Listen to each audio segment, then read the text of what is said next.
Hello. So one of my goals for 2025 was to attempt bookbinding. And for my first book makeover, I decided to revamp my favorite book, Nevermore. But for our next quest, I am going to be revamping my dad's favorite book, The Hobbit. It's gonna be a Christmas present. Shh. The idea is more elaborate, the stakes are higher, the fear is significant. Overall, I'm very excited, but I do need it to turn out well. No upside down covers or wrinkly spines, fraying edges. Hopefully no cottage cheese glue this time around. That was a bummer. But before we start ripping this book apart, let's sketch out a cover concept.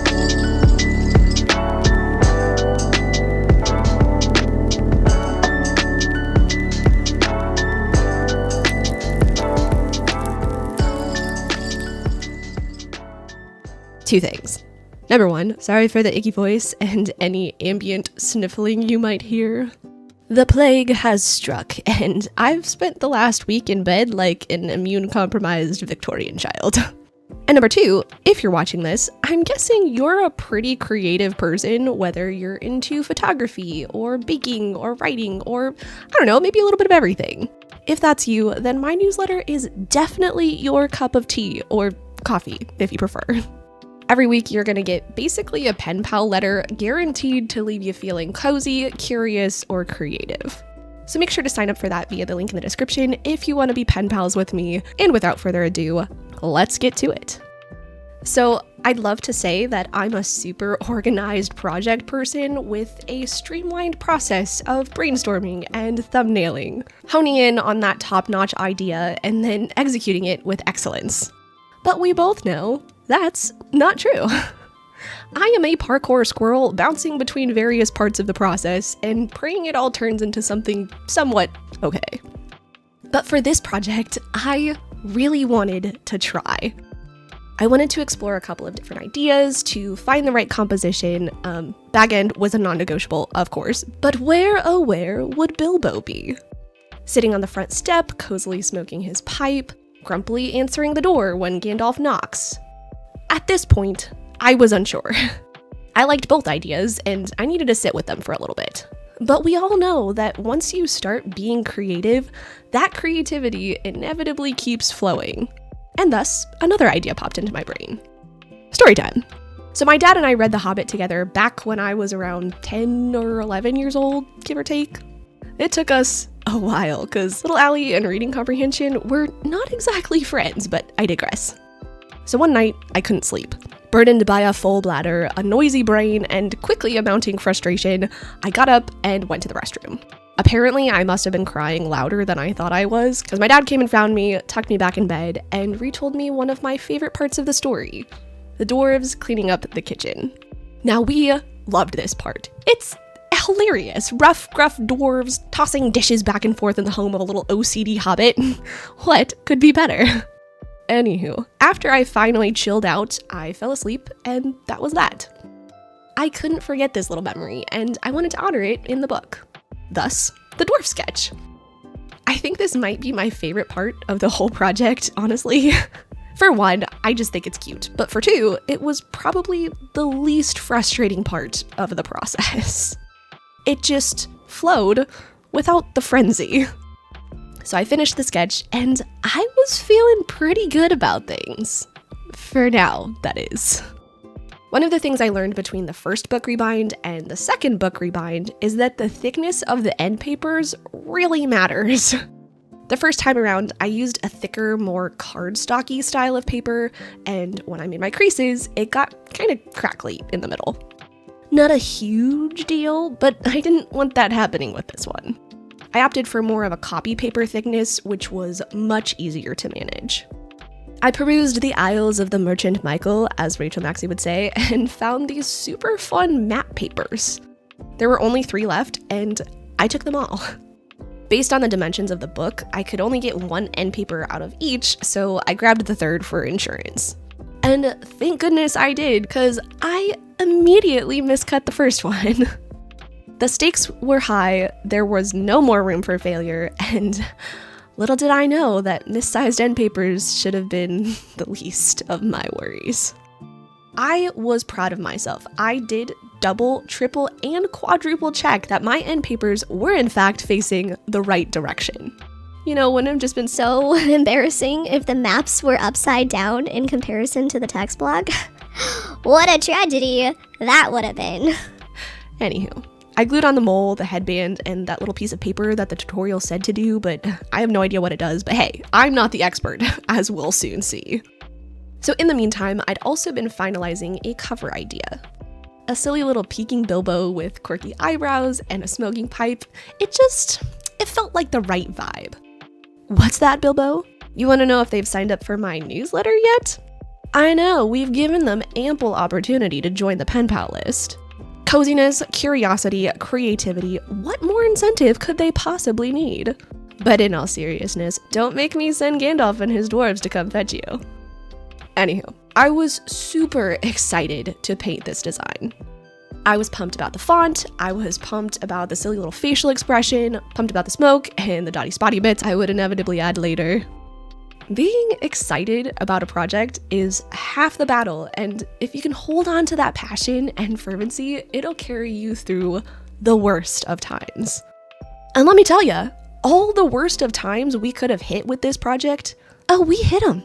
We hit them hard. Oh no, I'm losing my voice now, that's not good. I began the tedious and wrist-cramping job of measuring my text block and cutting out my book boards. Oh, look at me, double and triple checking my measurements like it mattered. Cutting book boards really is the actual worst, and I don't know a better way to do it. Because it's not just cardboard, it's like thick boy beastly board, but not thick enough to use like a table saw on. Anywho, let's just fast forward, skip the fabric covering part, and get to the problem. I don't know what happened. I thought I measured. I did measure, but I measured incorrectly because this and this do not fit. There's no overhang. In fact, if anything's overhanging, it's the pages. And I don't know if you've read any hardcovers, but that's not how that's supposed to be. So I don't know if I followed the instructions wrong or if I managed to mismeasure 4 times. I don't know. So now I get to do my favorite thing and cut book boards again. Time to brace up. What a silly little mistake. So on that happy note, I fished out my book boards and box cutter, added a couple of millimeters for insurance that I would have an overhang this time, and recut my boards again. If I thought my wrist was cramped from having to cut the boards the first time, it was nothing compared to the pain of the second. But onto the covering. Now I do actually really enjoy this part, although I'm not overly good at it. It's kind of fun using the bone folder and just going to town on trying to flatten out the fabric against the boards.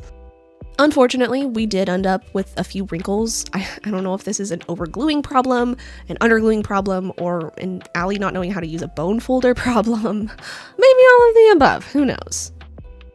So the first time around attempting this cover, I only had one corner that didn't quite fold over the board. I don't have a corner cutter tool thing, and I was just eyeballing it. But the second time attempting this cover, I had 2 misfolded corners. So that's awesome. Practice doesn't always make progress, I guess.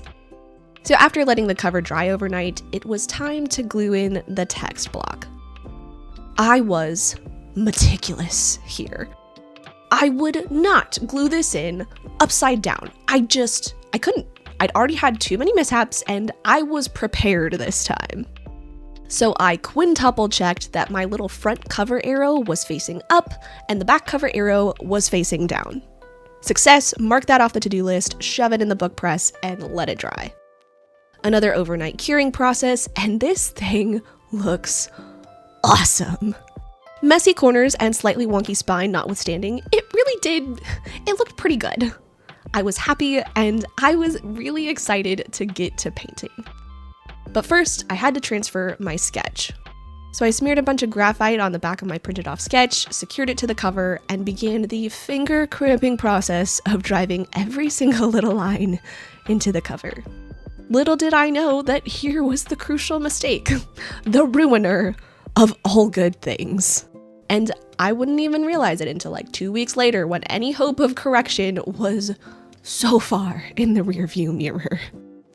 But for now, let's just be cozy and happy and paint. So I got the hard part out of the way first, the lettering. I don't know if it's the intimidation of lettering or what, but it is the bane of my existence. Painting a picture? No problem. Painting a letter O? Might as well just shove me off a cliff. Nothing scarier than letters. But to my greatest surprise, this was not where everything went wrong.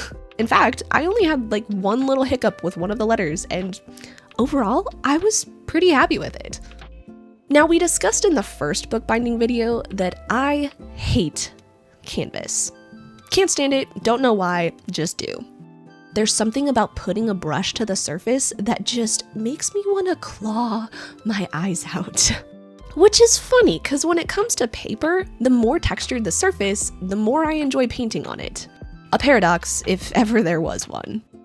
So I first imagined that painting on fabric would be about the same as painting on canvas, but to my great joy and surprise, it is not. It's actually pretty pleasant.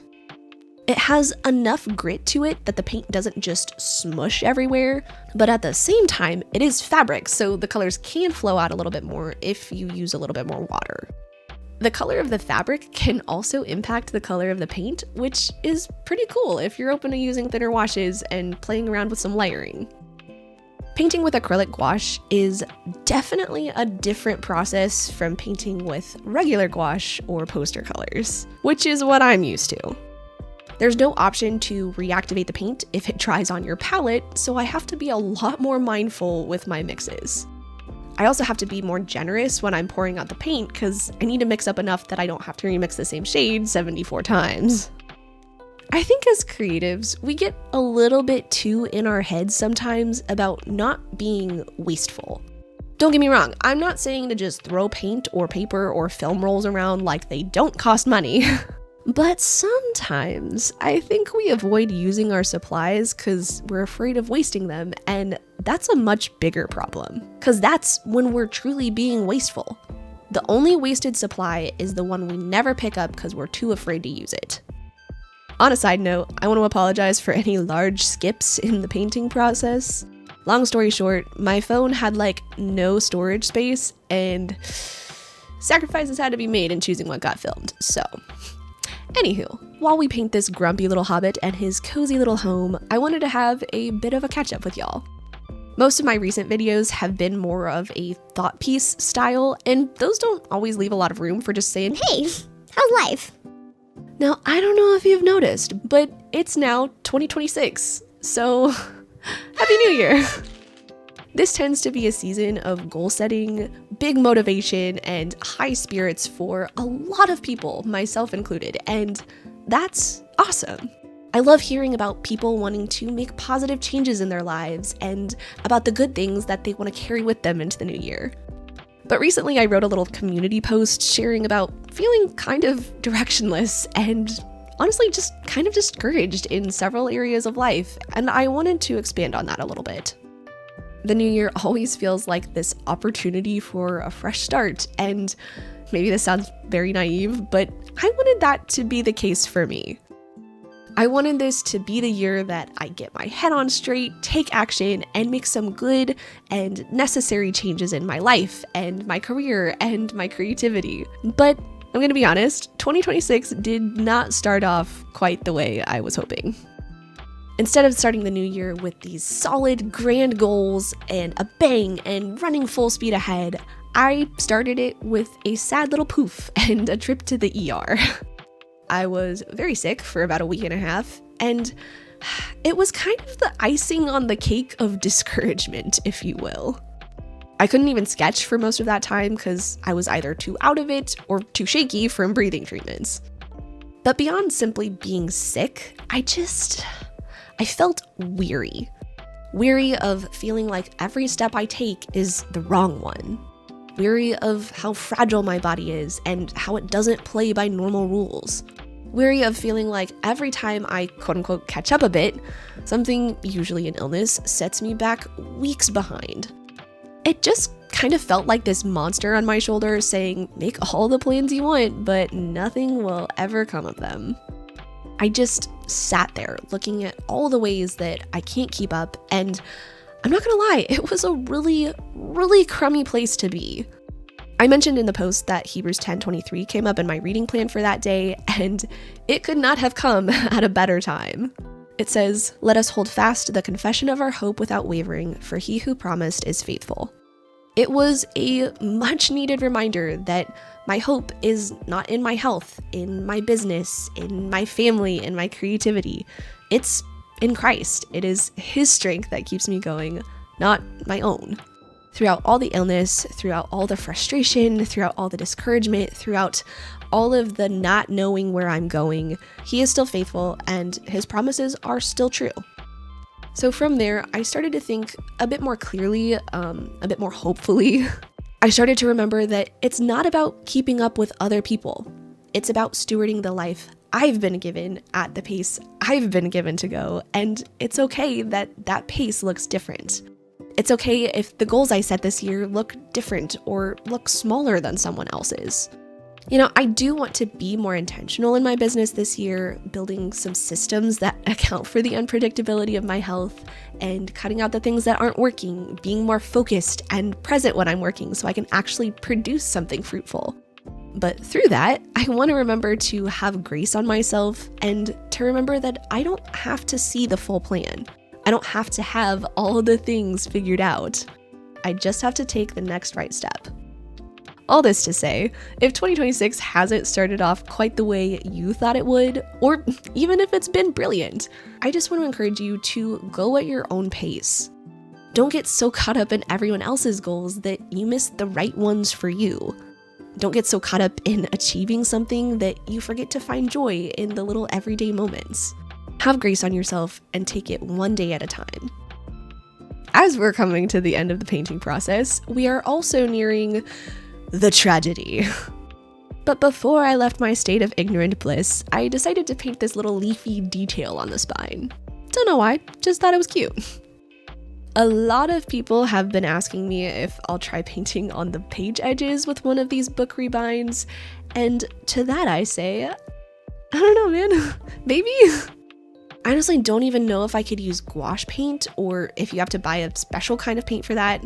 I am trying to work through some of the supplies that I already have on hand.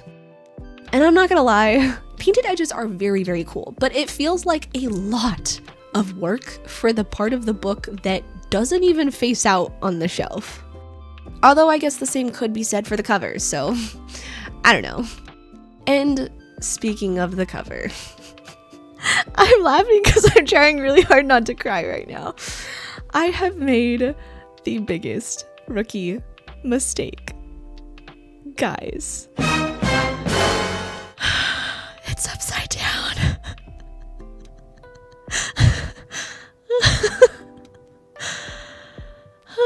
I don't know how this happened. Genuinely, I checked it. I swear I checked it. Rookie mistake. Okay, it's fine.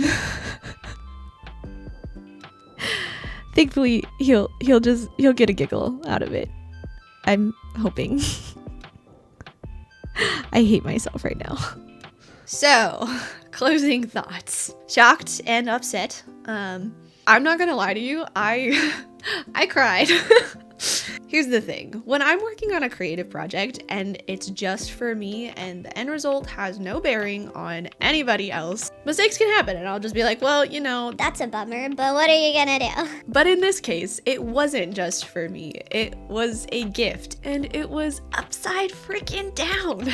Anywho, let this be a reminder to all of us that the creative process is messy and chaotic and a little bit unpredictable sometimes, and that's just life, you know? I hope you enjoyed coming along for this project with me, chaotic though it was. I really did have a lot of fun with it. And if you want to have more fun, don't forget to sign up for my newsletter, Cozy, Curious, and Creative Vibes Guaranteed. Huge thank you to my patrons over on Patreon for helping make projects like these possible for me. And if you're interested in another bookish video, then head on over to watch this one next. Thanks again for watching, and I'll see you soon.